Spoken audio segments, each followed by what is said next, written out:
So as we all know, after the implementation of RA 10591 back in around, I think, January 2013, Class A light weapons, or weapons that have full auto capability, weapons that can be described as similar to that of military assault rifles, which have full auto capability. That includes machine pistols, for example, which are submachine guns. These weapons are no longer allowed for registration. Okay? So, yan yung mga firearms natin, guys, na nawala nung inimplement yung RA 10591. Nawala siya for registration. That said, if you still had them, nung time na yun, registered na siya sa pangalan mo, pwede mo pa rin siyang itago at yung registration niya ay iparenew under your name. So, for a while, this has been the case. In fact, marami pa mga nangyari noon. There was a time that you could transfer light weapons between one owner to another, pero tinanggal na rin ng PNP ngayon yon, which is something that we're trying to undo, to lobby against. But anyway, what would you say if I told you that there is a broken way, a wrong way, on how to get a Class A light weapon? This is not something that I tried. It's just something that kind of happened to me when I found out that my pistol, my FNP 45 pistol, has now been classified as a Class A light weapon erroneously by the system. So just to be sure, before we continue, let's do a safety check on this pistol. There you go. No rounds in the chamber. All right, there you go. So safe, it's safe whatsoever. So as we all know, guys, this is a semi-auto pistol. This is my FNP 45. This is a handgun. It fires one round for every action of the trigger. But according to the system, it's no longer that. It is a Class A light weapon. Alright, guys, so let's go on with the proof first. Okay, so as you can see over here, this is my firearms registration card. Over here, you see everything over. All of the relevant information. I censor the serial numbers and other things like the address. But if you're gonna look over here, this thing is definitely a pistol. Well, guess what, guys? When I moved over to my new place of residence last December, I was informed by the PNP FEO that, well, actually not the PNP FEO, the EEMD, because that's where you get the PTTFAs. I was at PNP FEO and I was talking to EEMD. I was informed na hindi na nila i-issuehan ng PTTFA yung pistol na ito nang wala akong police escort. Kasi daw, siya ay Class A light weapon. And I'm like, what the hell is going on? And true enough, nung tiningnan ko yung registration ko nito sa eGov, if you're gonna look over here, my FNP stainless steel is now a Class A light weapon. Look at that, guys.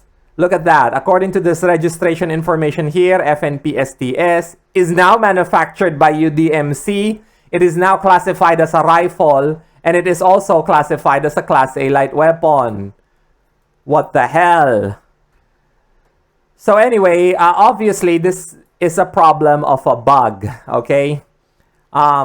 It is definitely a bug, guys. The system that the PNP is using right now is erroneously classifying random weapons and changing their manufacturers and upgrading them into Class A light weapons, which is really stupid if you think about it, because under the law, this is no longer allowed. Okay? And yun nga, because of the PNP Memorandum Circular, this is the one that I'm talking about, guys, you cannot transport Class A light weapons without police escorts. You actually need 2 of them. Okay? And we're talking about the ammunition then here as well, guys. You need the ammunition. If you're gonna buy ammunition, then you have to have 2 police escorts to transport it. It's a crazy new memorandum. It makes it transporting these things extremely hassle. Anyway, so there you go. So what are the consequences of this, guys? Okay, so let's say na nangyari sa'yo ito. You have a pistol and it has been classified mistakenly by the system as a Class A light weapon. Well, guess what, guys? Let's say you have a 1911. If it became a Class A light weapon, then there are really no advantages to it because you will now need a police escort for you to transport that.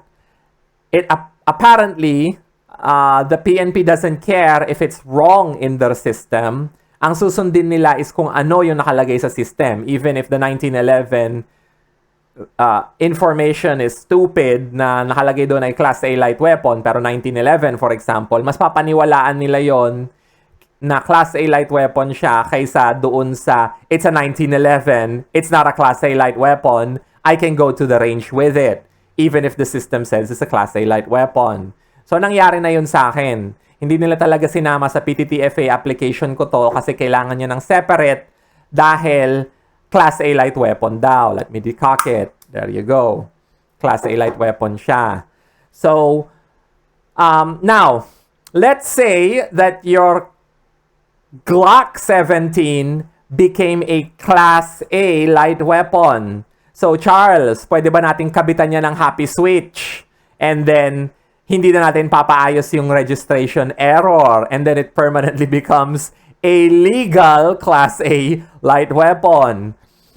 Well, guys, first off, it is illegal to convert pistols and any other kind of firearm from a semi-auto to a Class A light weapon full auto. It's illegal to do that, okay? So I'm just gonna say it outright na hindi mo pwedeng gawin yon. It's technically illegal. However, if you did that, so ang gagawin mo, guys, instead na babaguhin mo at ipapaayos mo yung maling registration, ang aayusin mo ay yung baril.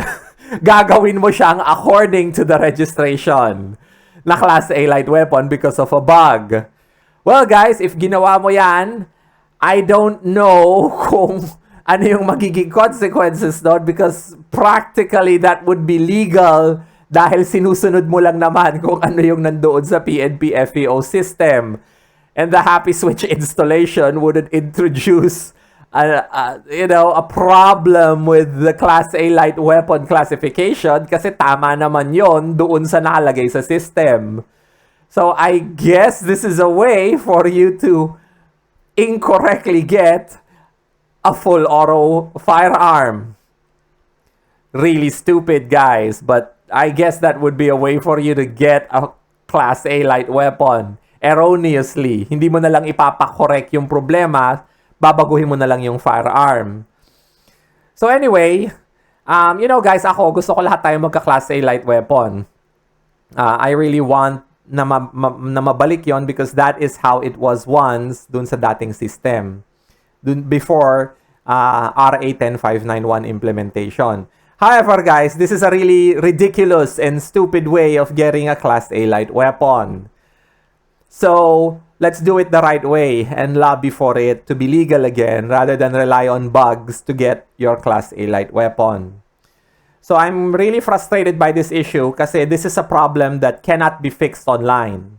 If you want to fix this, you have to go to PNP FEO and inform them of the problem and have it fixed. Malamang gagawa ka pa ng affidavit of undertaking noon because you have to prove to them that this is not full auto without bringing the firearm there. Because if I am to bring the firearm there, I will need to bring 2 police escorts with me from my home to there to transport what really is a semi-auto pistol. Not to mention, at this point in time, and right now it's May 8, may gun ban pa tayo. So, hindi ko pa siya mapapaayos dahil paano ka kukuha ng police escorts for a gun na kailangan ng gun ban, COMELEC Certificate of Exemption. It's really stupid. Regardless, kailangan pag nangyari to, guys, ipaayos nyo to. Pumunta kayo sa PNP FEO. You have to be there in person. So, there you go, guys. It's really hassle. this is gonna be another one of those occasions na kailangan kong mag-leave para pumunta na naman sa PNP FEO at ipaayos yung problema na inintroduce ng system nila. Last time, pinaayos ko na to dahil binalik nila yung zombie firearm registration ko na na meron akong firearm registration na tinransfer na sa ibang tao, binalik na naman sa pangalan ko dahil may duplicate na lumabas sa system na binalik sa pangalan ko. I don't understand kung bakit ganito yung system natin. Napakabulok niya. However, guys, I want to tell you right now na huwag niyong gawin yun, huwag niyong abusuhin yung bug. So, if nangyari sa inyo to, have it fixed. Have it fixed the right way. Anyway, so yon, you have to really have it fixed. If you don't have it fixed, guys, ang magiging consequence nito is that kakailanganin yung ng police escort para i-move i-transport yung pistol nyo or whatever semi-auto rifle or thing that you have to any firing range. Kailangan nyo na ng police escort doon because it's now classified by the system as a Class A light weapon and the EMD will not issue PTTFAs without police escorts for Class A light weapons even if it's wrong, even if it is a product of a bug. So there you go, guys. So don't do it. Okay, don't abuse the bug. Have it fixed.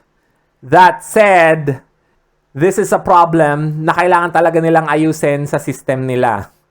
So, if you have any firearms, guys, right now, and you're watching this video, check them all.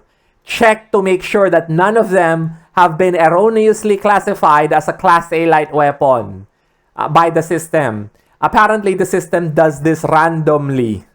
And right now, nakikita na natin that it randomly changed my pistol from a semi-auto small arms classification to a Class A light weapon. So there you go. This is just a public service announcement. So I hope, guys, that you learned something from this video. And I hope that PNP FEO watches this and resolves this issue by fixing it because it's really stupid. I think that this is something that should not happen. It really shows that the new system is really a regression from the old one. Hindi nangyayari ito dun sa dating system. Ngayon, nangyayari na siya. Really bad. So there you go, guys. First off, I would like to thank everyone for watching this video.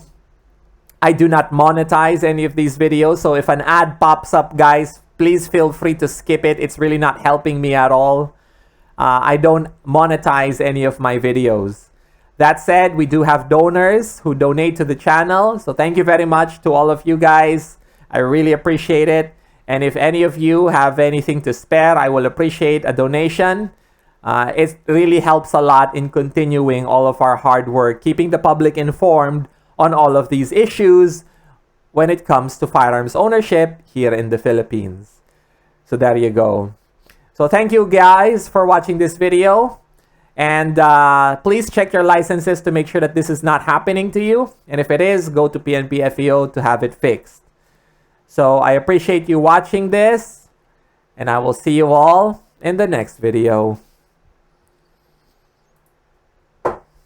Class A light weapon.